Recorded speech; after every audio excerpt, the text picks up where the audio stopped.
Hello everyone, मैं आज explain करने वाली हूँ न्यू रिलीज के ड्रामा लव नेक्स्ट डोर। तो एपिसोड के स्टार्टिंग में हमें दिखाया जाता है 4 लेडीज जो हाइकिंग पे गई होती है। इनमें से main lead and female lead की मॉम भी होती है। तभी मीसुक इंसुक के स्किन के बारे में बात करती है कि स्किन कितना ग्लो कर रहा है। इंसुक कहती है कि ये बोटॉक्स का कमाल है। तभी हाईसुक कहती है कि नेचुरल ब्यूटी ही अच्छी होती है। तो मीसु कहती है कि देखो बोल कौन रहा है जो इतने महंगे महंगे प्रोडक्ट्स यूज़ करता है। तो हाईसुक कहती है कि मैं अपने स्किन को वही देती हूँ जो डिज़र्व करता है। ऐसे ही बात करते करते एंड मस्ती करते करते हाइकिंग से लौट रही होती हैं। तभी मीसुक के जैकेट की तारीफ़ करते हैं कि कितना सुंदर कलर है। तभी हाईसुक कहती है कि इतनी भी प्यारी नहीं है। मिसुक बताती है कि ये जैकेट मेरी बेटी ने यूएस से भेजी है एंड काफ़ी एक्सपेंसिव भी है। हाईसुक जलन के मारे अपने बेटे की तारीफ़ करने लगती है कि कैसे उसके बेटे ने अवार्ड जीता है आर्किटेक्चर कंपटीशन में एंड उससे मिलने प्रेसिडेंट भी गए थे। तभी मिसुक कहती है कि क्या तुम लोगों को वर्ल्ड सेकेंड रिचेस्ट पर्सन पता है? तो एक लेडी कहती है कि जेडन बेकर है। मिसुक जलाने के लिए कहती है कि साउथ कोरिया के प्रेसिडेंट को सब नहीं जानते हैं पर जेडन बेकर को जानते हैं एंड हर फ्राइडे नाइट उसकी बेटी उसके साथ काम करती है। इन दोनों की बहस चालू हो जाती है कि किसका बच्चा सबसे सक्सेसफुल है। तभी बाकी की दोनों लेडीज बोर होके वहां से निकल जाती है। नेक्स्ट सीन में दिखाया जाता है कि एक अवार्ड फंक्शन जिसमें बहुत सेलिब्रिटीज आए रहते हैं। वहाँ एक लड़की हाथ में कैमरा लिए स्विंग हो के चेयर की तरफ आती है तो उसको एक सर मिलते हैं। उनसे स्योंग हो के बारे में पूछती है तो सर को भी नहीं पता रहता है कि वो कहाँ है। नेक्स्ट सीन में स्योंग हो मेमोरियल पार्क में दिखाया जाता है जहाँ वो एक लेडी से मेमोरियल पार्क डिज़ाइन करने की इच्छा जताता है। वो लेडी पूछती है कि तुम्हें मुझसे क्यों मिलना था? तो स्योंग हो कहता है कि मैं बहुत से फ्यूनरल होम्स में गया हूँ पर मैंने किसी का इंटरव्यू नहीं लिया। मुझे मालूम पड़ा कि आप 20 साल से फ्यूनरल डायरेक्टर हैं तो मुझे आपका इंटरव्यू लेना था। तभी वो कहती है कि मुझे आज तक किसी ने इंटरव्यू के लिए नहीं पूछा। स्योंग्यो कहता है कि हमें मरे हुए लोगों के लिए यादों का शेल्टर बनाना चाहिए जहां उनके फ्रेंड्स एंड फैमिली आए, अच्छी अच्छी यादें बिताए, समय बिताए, खुश होके जाए। डायरेक्टर को ये आइडिया बहुत अच्छा लगता है। तभी उसको अवार्ड फंक्शन में आने के लिए कॉल आता है। वो सही टाइम में जाके अवार्ड ले लेता है। नेक्स्ट सीन में चारों लेडीज बातें कर रही होती हैं। तभी रियू की मॉम जो फीमेल लीड की मॉम होती है रियू की शादी का इनविटेशन देती है जो यूएस में होने वाली रहती है। स्योंग हो की माँ बोलती है कि तुम इनविटेशन क्यों दे रही हो जब शादी यूएस में हो रही है। सारी लेडीज ये सुन के बहुत खुश हो जाती है कि रियू की शादी होने वाली है। रियू की मम्मी स्योंग हो की माँ से पूछती है कि स्योंग हो किसी को डेट कर रहा है कि नहीं। तभी वो कहती है कि नहीं, वो बहुत बिजी है एंड ऐसे ही इनकी बहस फिर से चालू हो जाती है। वहाँ रियू कोरिया आ जाती है किसी को बिना बताए एंड अपनी बेस्ट फ्रेंड को एंड मोमेंट पे कॉल करके एयरपोर्ट बुला लेती है एंड अपनी बेस्ट फ्रेंड से मिलती है। दोनों एक दूसरे से मिलके बहुत खुश होते हैं। इसके बाद ये दोनों राइस केक खाने रेस्टोरेंट जाते हैं जहाँ वो हाई स्कूल से जाया करते थे। रियू को राइस केक बहुत तीखा लगने लगता है क्योंकि वो इतने साल से यूएस में रहती है तो उसे कोरियन खाना जो बहुत ही स्पाइसी होता है उसकी आदत चली गई होती है। उन लोग खाना ही खा रहे होते हैं तभी रियू का भाई आ जाता है एंड टेबल के नीचे अपने फ्रेंड के साथ छुपने लगती है। भाई के जाने के बाद मोम जो रियू की फ्रेंड होती है उससे पूछती है कि अपने भाई से वो क्यों छुप रही है। तो रियू बहाना बनाती है कि फैमिली को सरप्राइज देना चाहती है एंड मोम को हेल्प करने के लिए बोलती है। रियू एंड मोम घर को सजाने के लिए बलून्स लेके साथ आने लगते हैं। तभी मोम को कॉल आता है इमरजेंसी केस का तो उसे तुरंत रियू को छोड़ के जाना पड़ता है। रियू को अपने फैमिली को अकेले फेस करने से डर लग रहा था। रियू हिम्मत करके जब अपनी लोकेलिटी पहुंचती है तो वो देखती है कि एक सोना हुआ करता था जो अब नहीं है। वहाँ बचपन में रियू की मॉम एंड स्योंग्यो की मॉम उन्हें जबरदस्ती लेके जाया करती थी एंड ये सोच के वो बहुत ही एम्बैरेस होती है। वो आसपास देख रही थी तभी पीछे से स्यूंग्यो आता है और पूछता है कि तुम कौन हो। दोनों ही एक दूसरे को इतने साल बाद देख के शॉक हो जाते हैं। वो उससे पूछता है तुम यहाँ क्या कर रही हो, तो रियू कहती है इसे तुम्हें क्या। स्यूंग्यो कहता है कि ये मेरी जगह है और आगे आकर अपने पैर से रियू के पैर को हटाने लगता है। तभी रियू देखती है कि एक साइड से उसकी मॉम और लेडीज आ रही हैं और दूसरी तरफ से उसके पापा आ रहे हैं। तभी जल्दी से रियू एक बॉक्स के अंदर छुप जाती है। स्यूंगो को कहती है कि प्लीज़ मेरी हेल्प करो, उन्हें नहीं बताना है कि मैं यहाँ पर हूँ। वो सब वहाँ पर आते हैं। उसकी माँ उसको देख के खुश होने लगती है एंड गले लगा लेती है।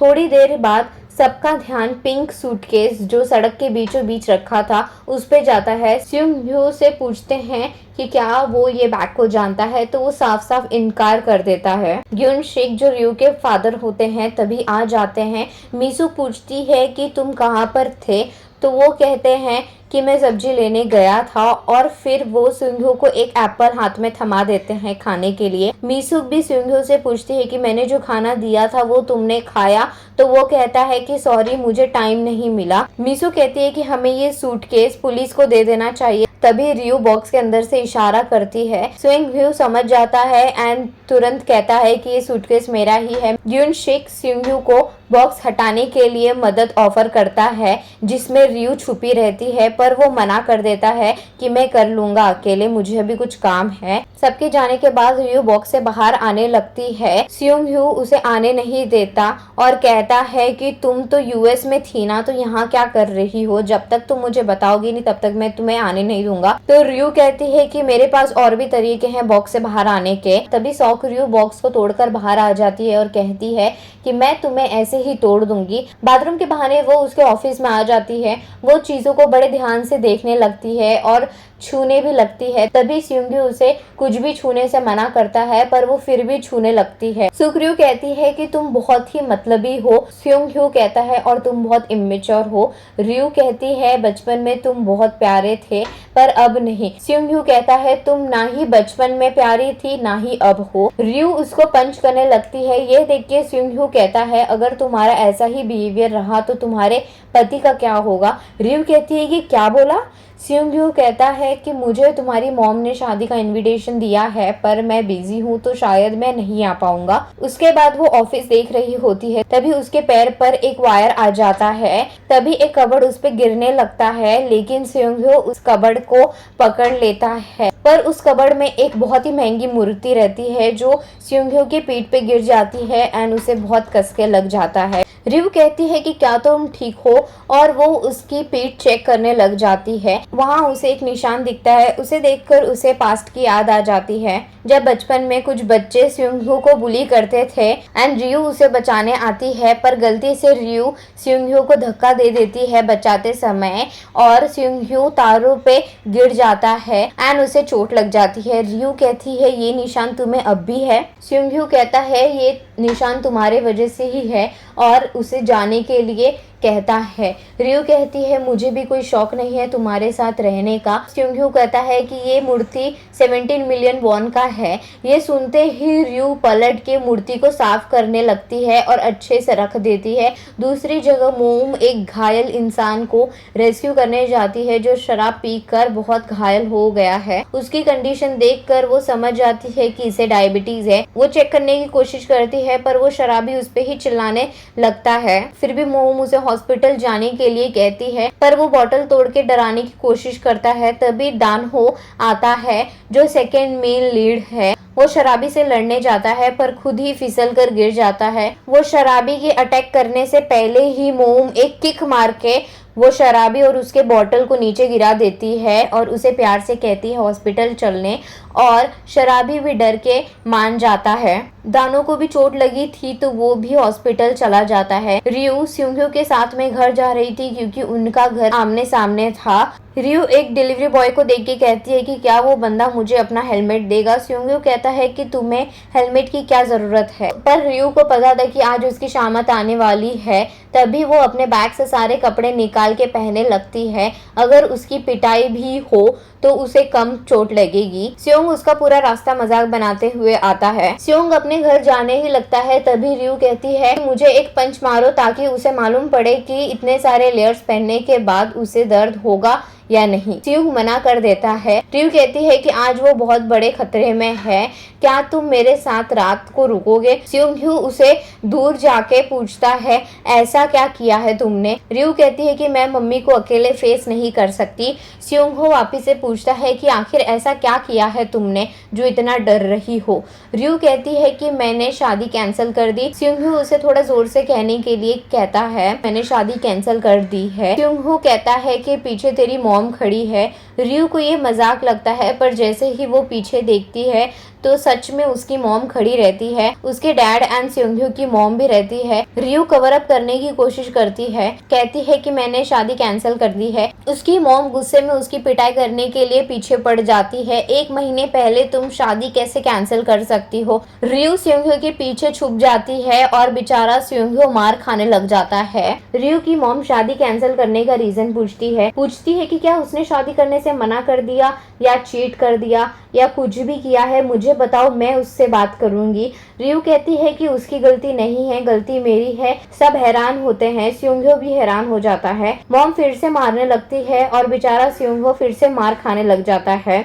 ये देखकर रयू के डैड रयू की पूरी बात सुनने के लिए कहते हैं। रयू कहती है कि पहले मुझे प्रॉमिस करिए कि मुझे नहीं मारोगे। तब रयू कहती है कि मैंने अपनी जॉब भी छोड़ दी है। मॉम फिर से मारने लगती है। रयू मॉम से बचने के लिए स्योंग का हाथ पकड़ के भाग जाती है। थक कर ये दोनों एक बेंच पर बैठ जाते हैं। स्योंग उसे जॉब छोड़ने का कारण पूछता है तो रयू कहती है कि 10 सालों से मैं कंप्यूटर के सामने जॉब करके थक गई हूँ। मैंने बहुत मेहनत की थी इस जॉब के लिए, बहुत पढ़ाई भी की थी। ग्रेजुएशन होने के बाद मुझे तुरंत ही ये जॉब मिली और मैं यूएस चली गई। इतना काम किया, अनजान देश में अडेप्ट किया, एंगेजमेंट भी कर ली। इससे मेरा दिमाग हैंग हो गया था, इसलिए मैं यहाँ पे रिबूट करने आ गई हूँ। स्योंग भी उसकी बात समझता है और कहता है कि तुम बहुत ही ब्रेव हो। तभी रयू के भाई का कॉल आता है स्योंग के फोन पे और उसको घर लेके आने को कहता है। स्योंग ये बात कर उससे घर चलने के लिए कहता है। रयू कहती है कि मैं अपनी मॉम को बहुत अच्छे से जानती हूँ, वो इतनी जल्दी शांत होगी नहीं। स्योंग कहता है कि डरो मत, मैं भी तुम्हारे साथ चलूंगा। दूसरी तरफ दानो मोम के काम से काफी इम्प्रेस हो जाता है, उससे उसका नाम पूछता है तो मोम कहती है कि मैंने कई साल बहुत लोगों की जान बचाई है, जिसने भी मेरा नाम और नंबर पूछा है उनसे मैं कभी नहीं मिल पाई। दानो कहता है पर मैं मिलना चाहूंगा। मोम कहती है कि मैं नहीं बताऊंगी और वहां से चली जाती है। नेक्स्ट सीन में वो रयू के घर के बाहर पहुंच जाते हैं। रयू को अंदर जाने से डर लग रहा रहता है। स्योंग उसे हिम्मत रखने कहता है और घर के अंदर ले जाता है। वो जैसे ही अंदर जाती है तो उसकी मॉम सर झुका के रो रही होती है। जैसे ही रयू उनके पास उन्हें शांत कराने जाती है, रयू की मॉम पलट के उस पर गुस्सा करने लग जाती है। ये सब एक ड्रामा था जो रयू की मॉम ने किया था ताकि वो उसकी पिटाई कर सके। वो भागने की कोशिश करती है पर स्योंग हो जाने नहीं देता, दरवाजा बंद कर देता है और बाहर आ जाता है। बाहर से स्योंग ये सब देखकर अपना बचपन याद करता है। जब वो यहाँ पर आया था तब सब उसे बुली करते थे, सिर्फ रयू ही उसकी पहली दोस्त थी जिसने उसे बुली गैंग से बचाया था। ये सोचकर स्योंग हो के चेहरे पर एक स्माइल आती है एंड वो अपने घर चला जाता है। पहले एपिसोड में इतना ही।